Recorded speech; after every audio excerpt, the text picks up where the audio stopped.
The Story of an Hour by Kate Chopin, 1894-1895. This dramatic short story, an early entrant in feminist literature, was very controversial when published in 1894. It suggests a possibility that people of that era were more comfortable rejecting rather than considering. The story still has the power to make modern readers uncomfortable. But please note that it is possible and sometimes even desirable to criticize an aspect of something to point out a nuanced feature. A quick mind can illuminate part of an arrangement without condemning the entire arrangement. I believe that is what Chopin did here. This suspenseful and climactic story will take you on an emotional journey. Knowing that Mrs. Mallard was afflicted with a heart trouble, great care was taken to break to her as gently as possible the news of her husband's death.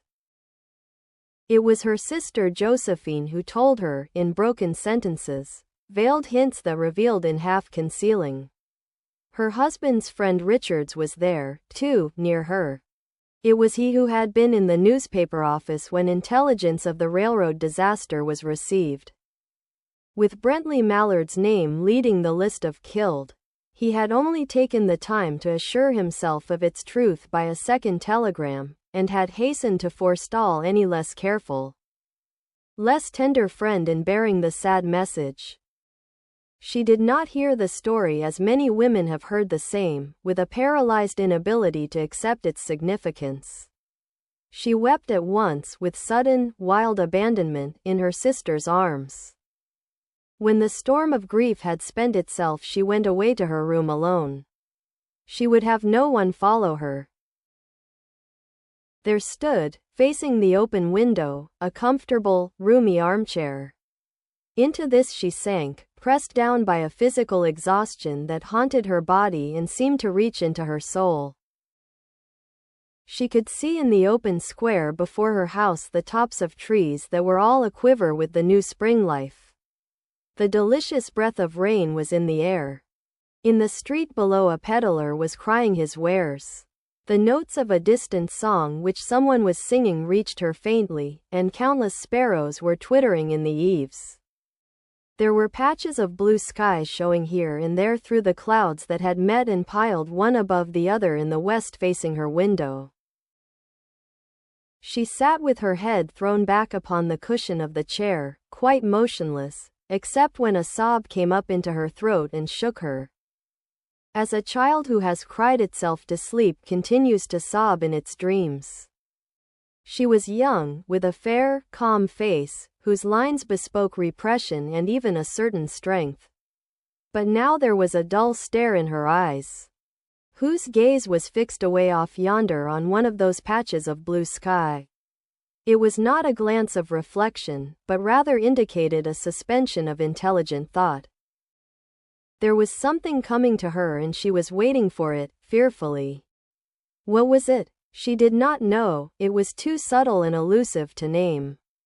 But she felt it, creeping out of the sky, reaching toward her through the sounds, the scents, the color that filled the air.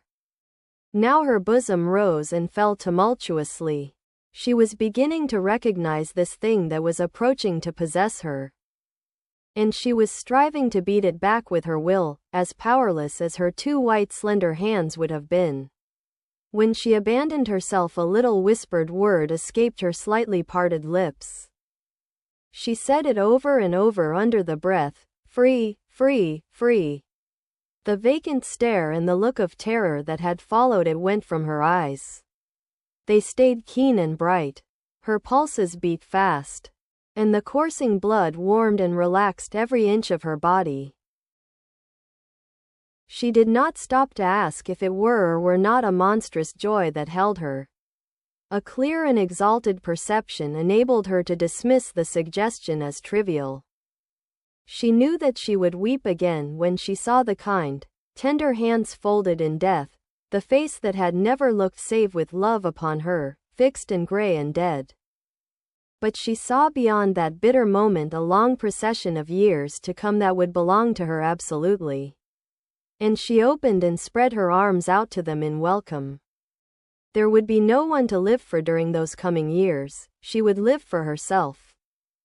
There would be no powerful will bending hers in that blind persistence with which men and women believe they have a right to impose a private will upon a fellow creature. A kind intention or a cruel intention made the act seem no less a crime as she looked upon it in that brief moment of illumination.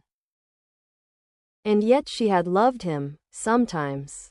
Often she had not. What did it matter? What could love, the unsolved mystery, count for in the face of this possession of self-assertion which she suddenly recognized as the strongest impulse of her being?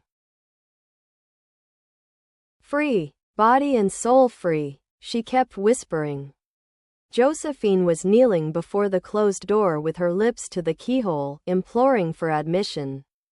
Louise, open the door. I beg, open the door, you will make yourself ill.